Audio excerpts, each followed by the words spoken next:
know the moment. Your dog walks over, gives your hand a quick lick, maybe your face too if you're not fast enough, and you smile. It feels personal, familiar, like love. After all, dogs lick us because they care, right? Well, maybe not.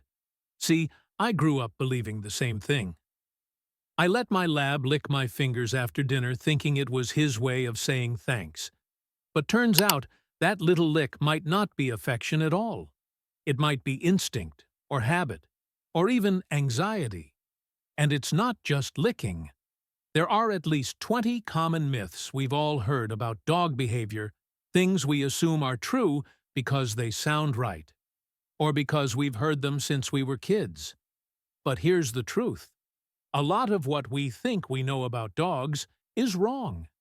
In this video, we're going to break down 20 of the most common dog myths, starting with the one that fooled me for decades.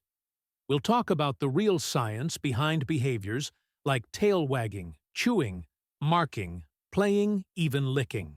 And if you've ever said he's doing that because he loves me, this video might just surprise you. So let's start not with what licking looks like, but with one of the most misunderstood signs of happiness, the wagging tail. 1. Wagging tail. Archie, happy dog. It's one of the easiest signs to spot. Your dog wags their tail, and you think he's happy. It's become the universal signal of a good mood. But here's what most people don't realize. A wagging tail doesn't always mean joy. Sometimes it means stress, sometimes fear, and yes, sometimes even aggression. The key is in the details. A tail that's high and stiff, wagging fast. That might be a warning. A low, slow wag could signal insecurity. And get this, a study found that when dogs wag more to the right, they're generally feeling positive. Wag to the left, they might be nervous or unsure. It's not just wag, for happy. It's wag plus position, plus speed, plus direction, actual mood. I remember my retriever Max wagging like crazy at the vet. I thought he was excited. But his ears were back, his body was stiff, and he was panting hard. Turns out he was terrified.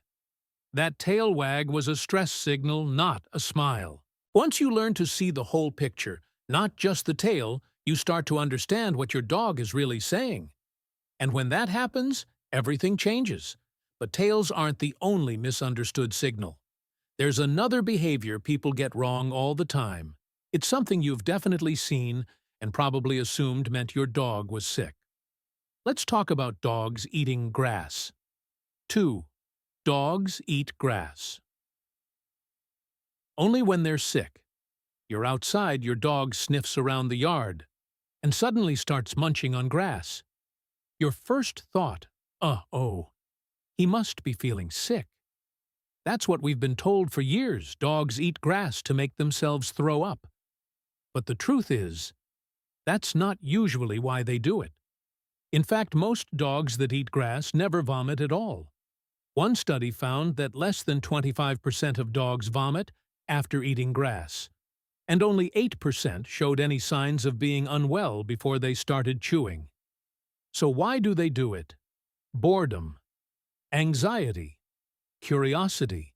It's kind of like how humans bite their nails or tap their feet. For some dogs, chewing grass just feels good. I used to panic when my shepherd started grazing like a goat. But over time I realized he wasn't sick, he was just trying to stay busy. We added more puzzle toys, more mental play, and the grass eating slowed down.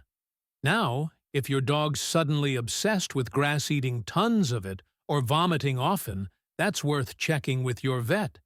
But the occasional nibble? Probably nothing to worry about. Still, it's another reminder that behavior isn't always what it seems.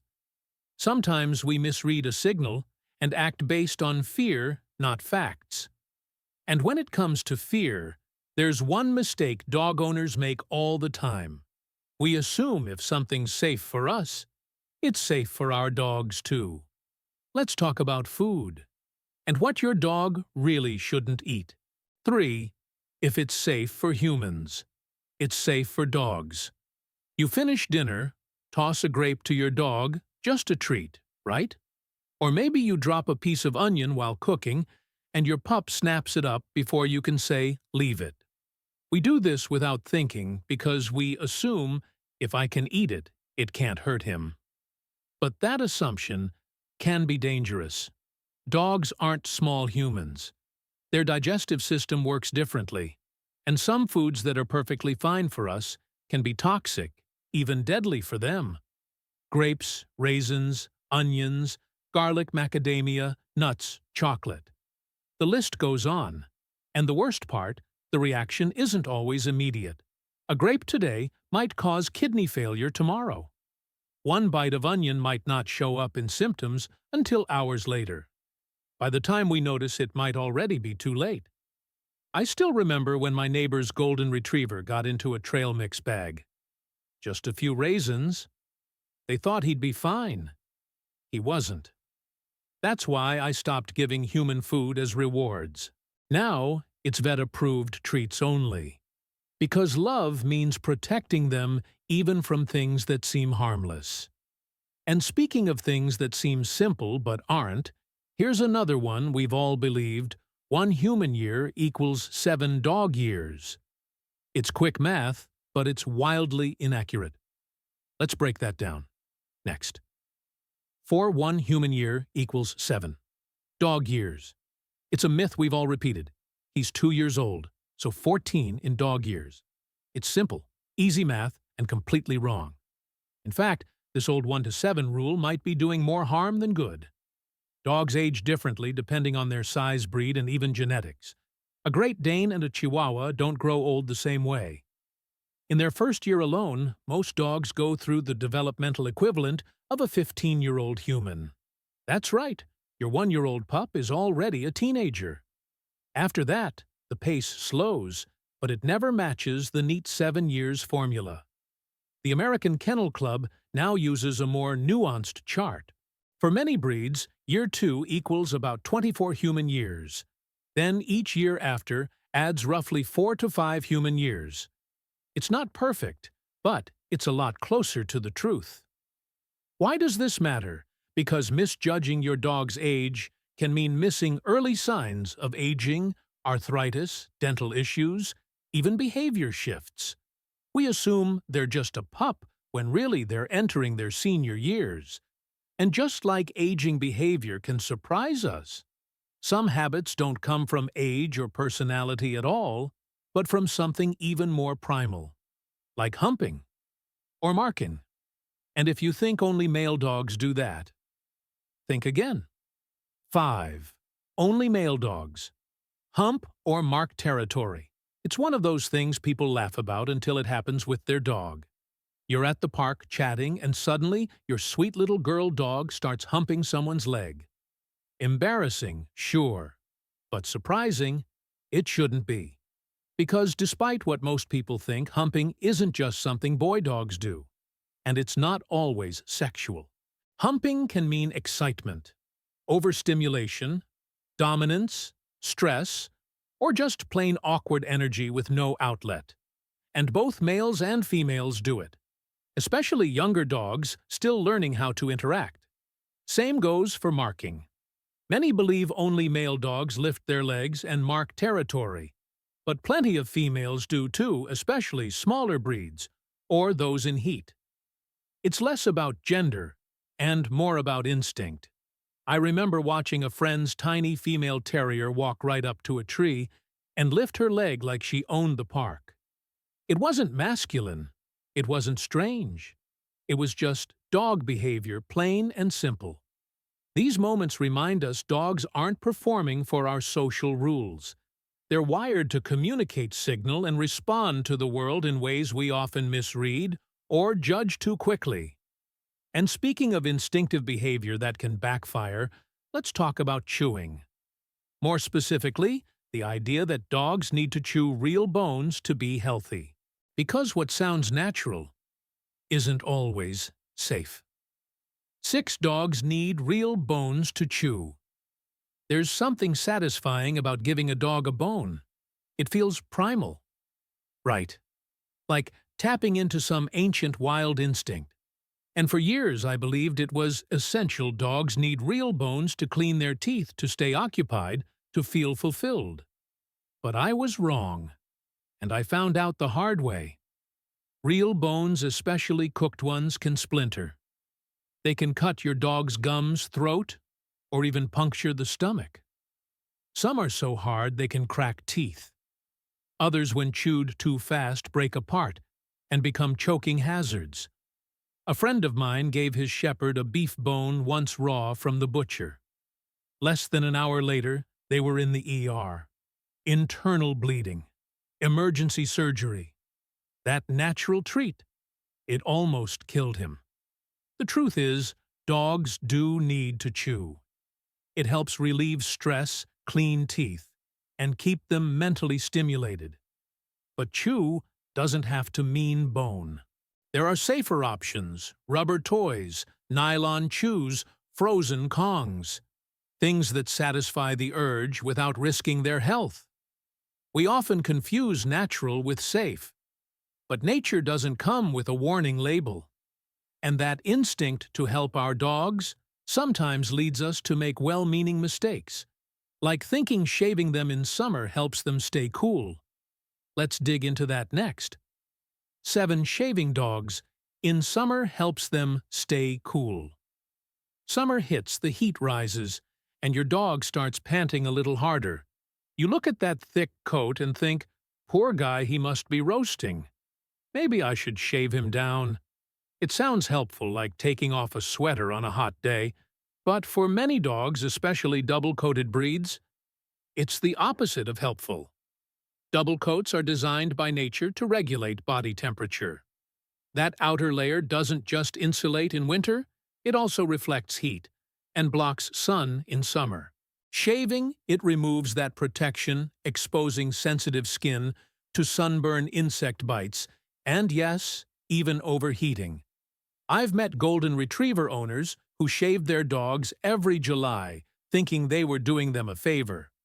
But the dogs actually became more restless, more prone to skin irritation, and more exhausted on walks. And the coat doesn't always grow back, right? Especially in older dogs. Sometimes it comes in patchy, uneven, or not at all. Now, if your vet recommends a trim for medical reasons, that's one thing. But, as a general rule, let the coat do what it was built to do. Provide shade, airflow, and balance.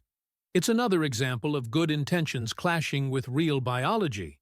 And when it comes to biology, there's a myth people rarely question. We've all heard it, that dogs are colorblind. But the truth, they see more than we think. Let's talk about how dogs actually see the world. 8 dogs are colorblind. We've all heard it. Dogs are colorblind. They only see in black and white. It's one of those facts that gets passed around like it's written in stone. But science says otherwise. And once you understand how dogs actually see the world, their behavior starts to make a whole lot more sense. Dogs can see color, just not like we do. Their vision is similar to someone with red-green color blindness. Reds and oranges appear as muted browns or grays. Greens and yellows all blur together into yellowish tones. But blue stands out, bright and clear. So that neon green tennis ball you think is easy to spot on the grass. To your dog, it might look like camouflage. Switch it to blue, and suddenly it pops. It's a small detail, but it matters. Dogs rely on more than just sight, sure. But when they do use vision to track toys, people or movement, understanding what they actually see helps us connect better. I swapped all my dog's outdoor toys for blue ones last year. Fetch got faster. Frustration dropped. It wasn't magic. It was biology. And this brings up a deeper truth. The more we learn how dogs perceive the world, the more we realize they're not trying to be difficult. They're trying to adapt. Which brings us to one of the most stubborn myths out there. That you need to dominate your dog. Be the alpha. Lead the pack. Or lose control. Let's tackle that next. 9. You must be the alpha. For decades, dog training shows and books told us one thing: be the alpha. Walk in front. Eat first. Don't let them on the couch.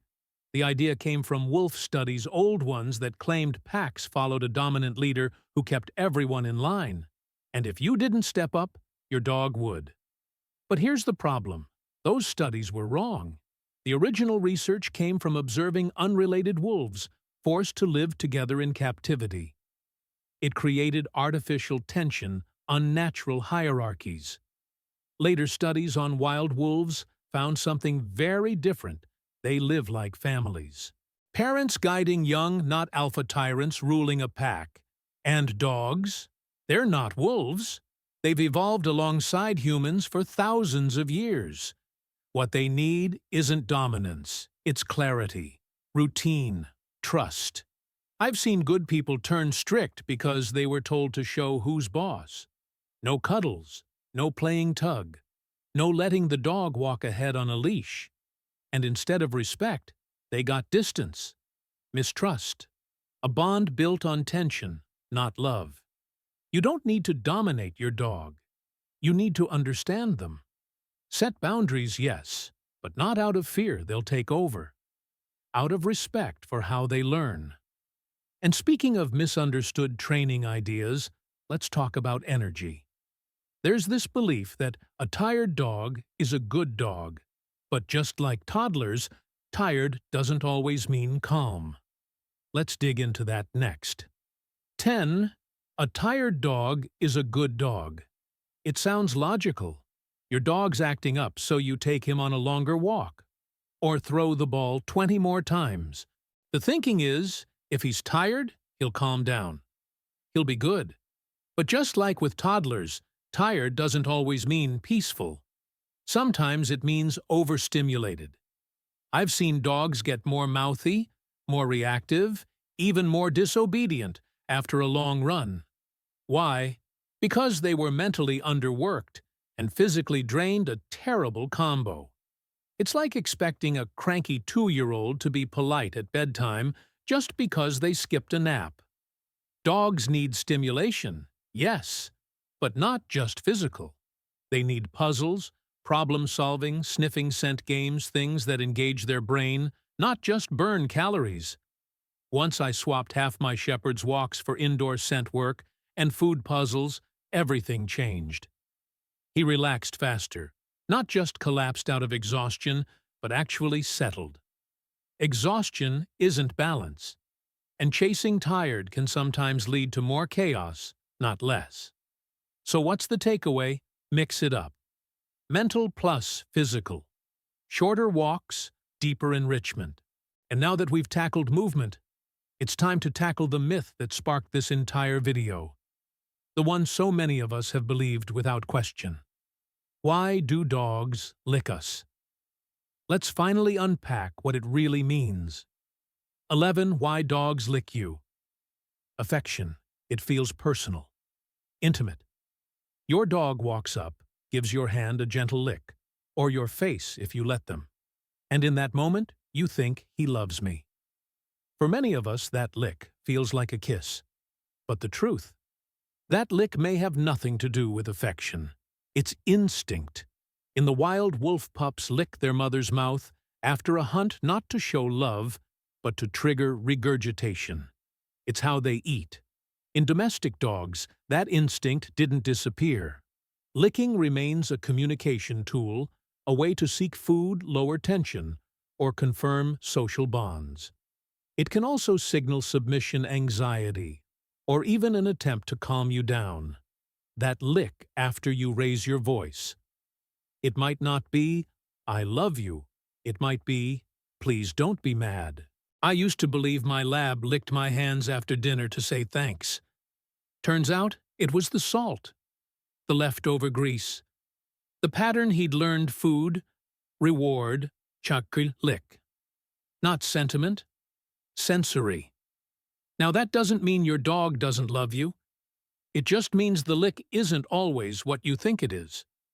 And once I accepted that, I started paying attention to when and why the licking happened.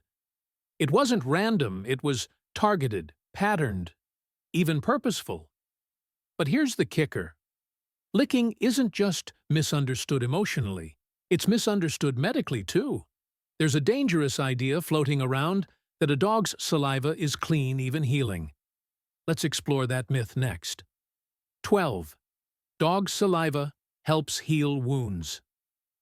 It's one of those old wisdom things. Your dog gets a cut, and someone says, "Don't worry, his saliva will clean it." Or worse, your pup licks your wound, and someone shrugs. Let him? Dog spit heals. But this feel-good myth, it's more dangerous than it sounds. Yes, dog saliva has some enzymes that can kill bacteria, but it also contains plenty of bacteria that can cause infection. Some of it harmless to them, but not to us. Ever heard of Capnocytophaga? It's a bacteria that lives in a dog's mouth, and in rare cases can cause serious illness in humans, especially those with weakened immune systems. And for dogs themselves, licking wounds can actually slow healing. Too much licking irritates the skin, reopens scabs, and can even introduce more bacteria into the wound. That's why vets use cones. Not to punish, but to protect. I used to let my shepherd lick his paw when he had a scratch. I figured he knows what he's doing. A week later, it was red, swollen, and infected. Lesson learned. So no dog spit isn't magical, and licking doesn't sterilize. Still, some people believe letting a dog act natural means no limits. Like when playing tug. Don't let them win, they say. It'll make them aggressive. Let's pull that one apart next. 13. Tug makes dogs aggressive. You grab the rope toy, your dog grabs the other end, and suddenly someone says, "Careful." That game teaches dominance. The old belief goes like this. If your dog gets too into tug-of-war or worse, wins, they'll start thinking they run the house. But research and real experience tells a very different story. Tug, when done right, doesn't build aggression. It builds connection. In fact, dogs that play structured tug with their owners often show better impulse control, stronger focus, and more engagement. Because during tug, you're practicing commands. Take it, drop it, wait.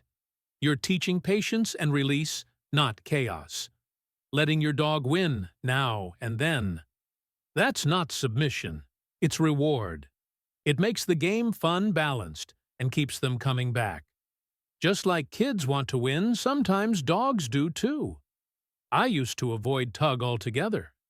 Then a trainer showed me how to use it as a reward during obedience work. It changed everything. My dog became more responsive, more motivated, and not once did it make him dominant. We need to let go of the idea that fun equals weakness. But that old thinking shows up in more places, like during mealtime. Some say, "Take the food away. Show them who's in charge."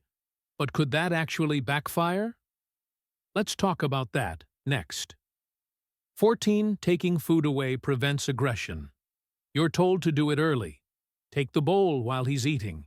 Stick your hand in the kibble. Make sure he knows who's boss. The idea is to prevent food aggression by proving you control the food. But what if that approach actually creates the very problem you're trying to avoid?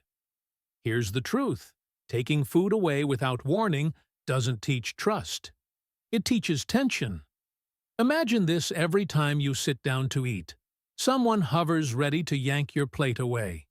You'd eat faster, guard your food, maybe even snap.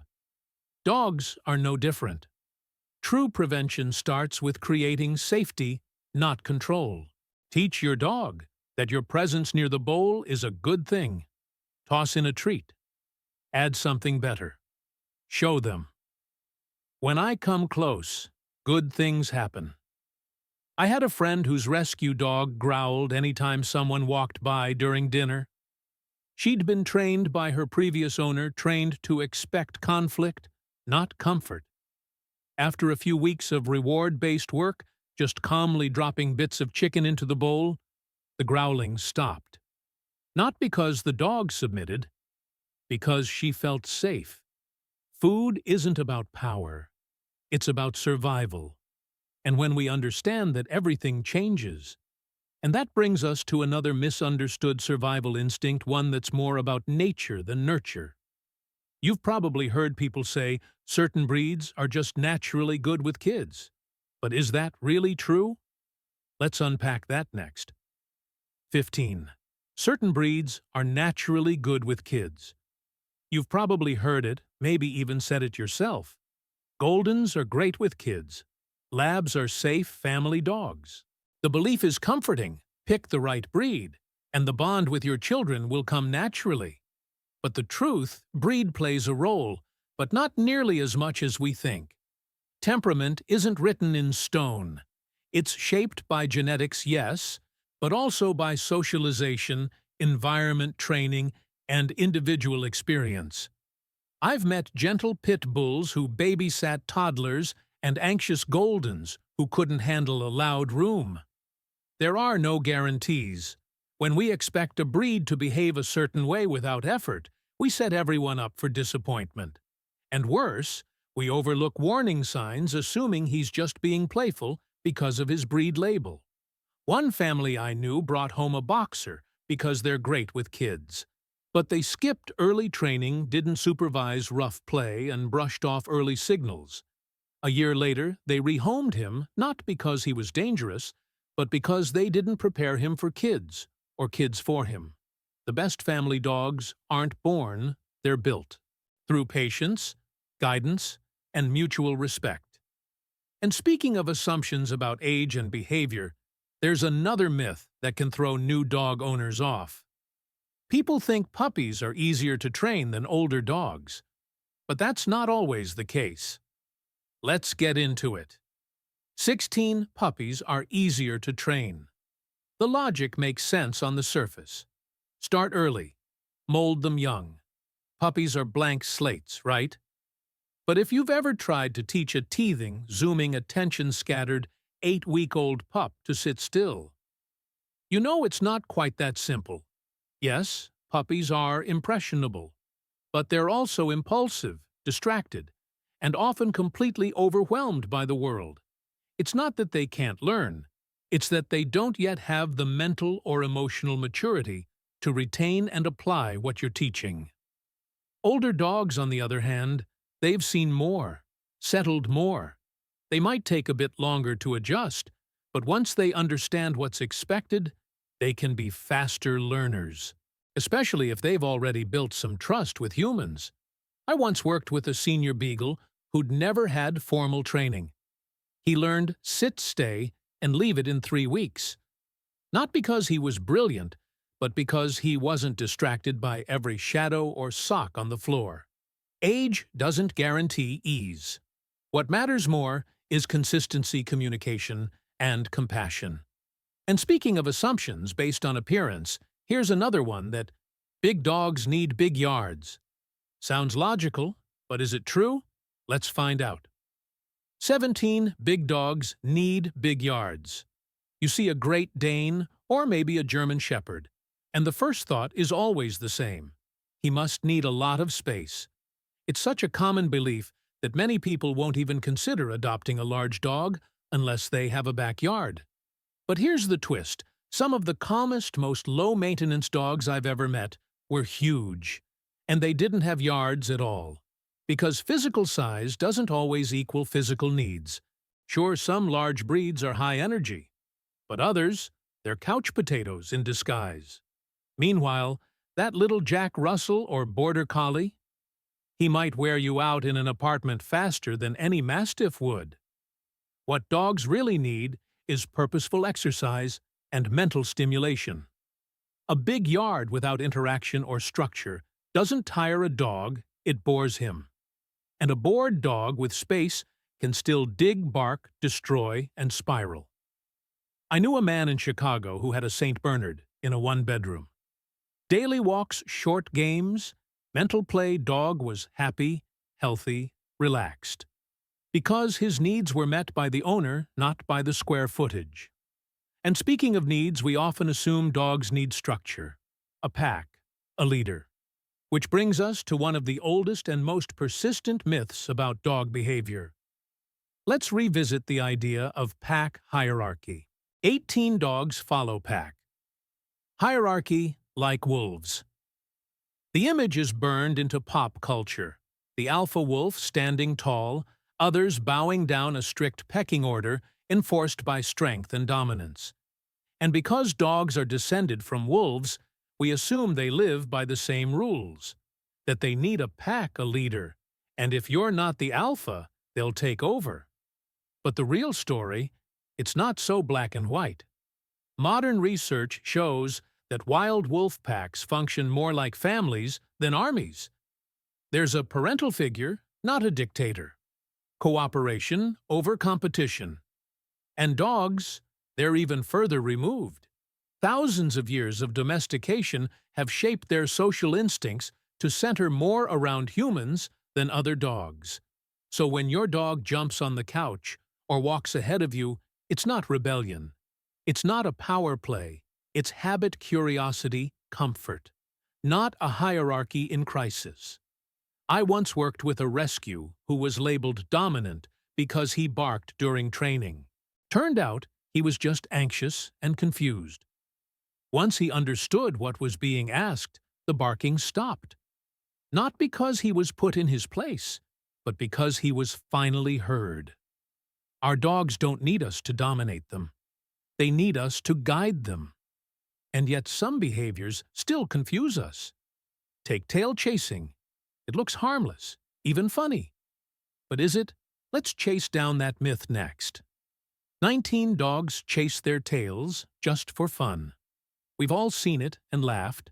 A dog spinning in circles trying to catch its own tail. It looks goofy, harmless, even endearing. He's just playing, we say. But for some dogs, tail chasing isn't fun. It's a red flag. Because repetitive behaviors like this can be a sign of something deeper, stress, boredom, or even compulsive disorder. Tail chasing can be playful, especially in puppies testing their reflexes. But if it happens frequently, intensely, or to the point of injury, like biting the tail raw, it may be more than just a game. It may be a coping mechanism for anxiety or understimulation. I once knew a collie who spun in tight circles every evening before bed. At first, we thought it was his wind-down routine, but over time, it got more intense, more frantic. The vet diagnosed early-onset compulsive disorder triggered by environmental stress and lack of structure. Once his routine improved, shorter walks, interactive toys, calmer evenings, the spinning slowed, then stopped. Tail chasing isn't always a joke. Sometimes it's a cry for help. And that brings us to the final myth, one that hits close to home for a lot of dog owners, especially those who feel like they're doing everything right, but still getting ignored. Let's talk about the idea that when your dog doesn't listen, he's just being stubborn. 20 dogs that don't listen are just stubborn. You call your dog. He doesn't come. You repeat it louder, sharper, nothing. And that little voice in your head says, he's being stubborn. Maybe even disrespectful. But here's the truth most of the time when a dog doesn't respond. It's not attitude. It's confusion. Dogs don't ignore us out of spite. They tune out when they're overwhelmed, undertrained, or unclear on what we're asking. And sometimes we've accidentally taught them that not listening is okay. If come sometimes means play, sometimes means bath, sometimes means nothing. It loses meaning. If sit is only rewarded when we remember, but ignored when we're busy, why should they prioritize it? I worked with a retriever once who refused to come inside at night. The owner called it defiance. Turns out the dog associated come with the end of freedom. Once we changed the pattern, come inside, get a treat, then a game. The recall came back fast. Not because we forced it, because we made it make sense. Dogs want to please us, but they also want clarity. predictability, safety. Calling them stubborn dismisses their experience and misses the chance to build trust. So now, after 20 myths, what have we really learned? Let's take a breath and pull it all together in the final reflection. So now you've heard them, 20 of the most common dog myths we've believed for years. From wagging tails and tail chasing to licking, chewing, eating, and listening. And through all of it, one truth keeps rising to the surface. Dogs aren't being difficult. We're just misunderstanding them. We think wagging means happy, that licking means love, that not coming when called means they're stubborn. But time and again we've seen that their behavior isn't emotional manipulation, it's communication, instinct, biology, and the biggest myth of all, that affection looks like affection. When your dog licks your hand or spins in circles or ignores a cue, they're not making a statement about your bond, they're responding to the world in the only language they know. And the more we learn their language, the stronger the relationship becomes. I used to think I knew my dog inside and out. But when I stopped assuming and started observing, really watching, listening, asking, "What are you telling me?" everything changed. He didn't change, I did. And in doing that, I became a better partner to him. Maybe you've had moments like that too, where a behavior you thought was rude turned out to be fear, or a habit you thought was cute revealed something deeper. That's the power of understanding. So what does all this mean moving forward? It means we stop leading with judgment and start leading with curiosity. It means we ask more questions before we correct. And it means that the next time your dog licks you, instead of thinking, "Oh, he loves me," you pause and ask why now. Is he anxious, seeking salt, trying to connect? Because even if the lick isn't love in the way you define it, it's still a message. And that message is worth hearing. If this video helped you see your dog with new eyes, I hope you'll stick around. In our next episode, we'll dive into 13 silent signals your dog is trying to send you every day, some of them subtle, some of them surprising, all of them important. And I'd love to hear from you. Has your dog ever licked you in a way that now makes more sense? Drop a story or a moment in the comments. I read every single one. Thanks for staying with me. And more importantly, for being the kind of dog person who wants to understand. Because to love a dog is one thing. To listen to them is everything.